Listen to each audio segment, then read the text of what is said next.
Okay, I got these all put together and cleaned up. Basically, once I took them out of the oven, I went and threw them in some flux cleaner, removed the excess flux, and I had one card with a part, which one is it? This guy here. Those two parts tipped into each other and soldered one end, so I'd unsolder them, solder them back down. Not too big of a deal. Due to the way these mount on the body, I'm going to mount the terminal blocks such that the wires come in that way. If I do it the normal way, one would expect this way, so the wires come in like that. Sorry. So they come in like that. It runs in, the wires would have to make a sharp bend not to hit the motor body of the stepper motor. So I'm just going to solder these guys in. Oh, random.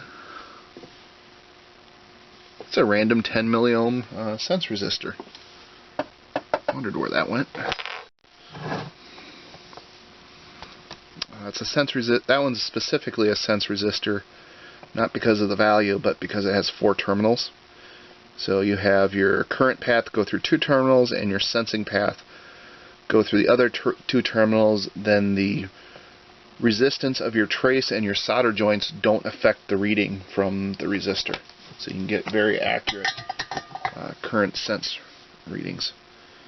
So that one's all put together. Before I go any farther, I want to test this. You know, these are the first ones I've gotten back, so I've never tried the circuit. In theory, there's not much here to go wrong, so it should just work. But before I finish assembling the other 2,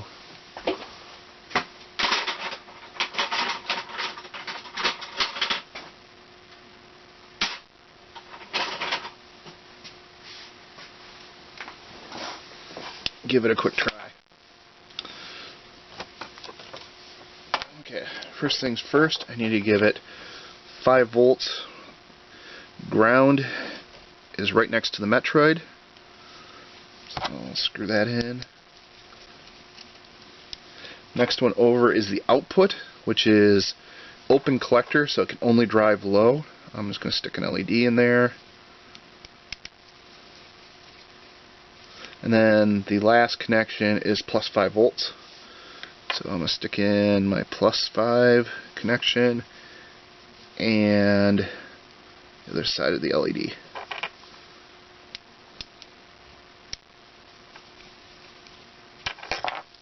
So there you have it.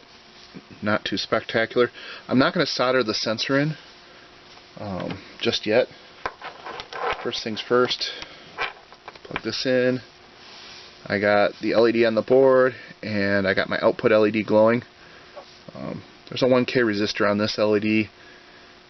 I probably should have put a slightly bigger one on it so it was easier to see, but it is indeed on. Okay, now it's time to shove a sensor in there.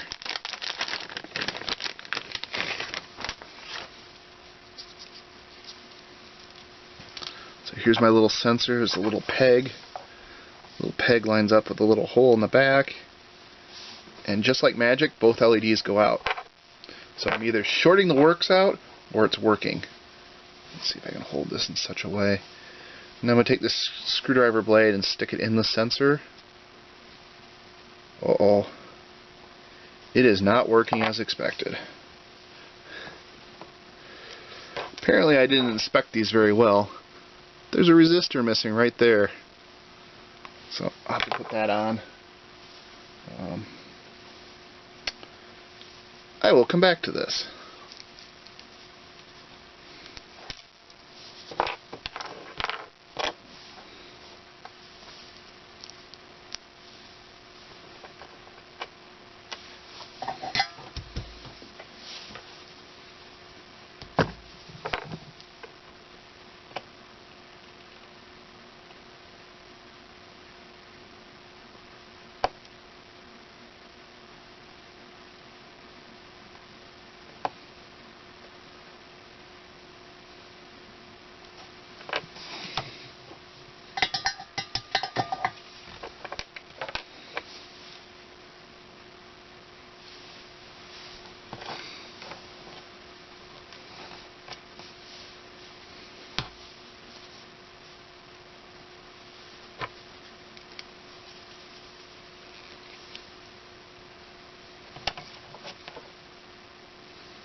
So once again, hooked up the same way. Give it 5 volts. That LED is on, and that LED is on.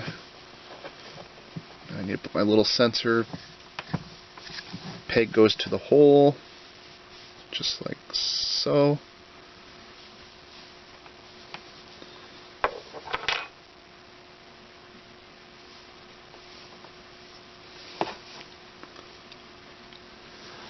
And once again, my sensor boards are not working. So something is wrong.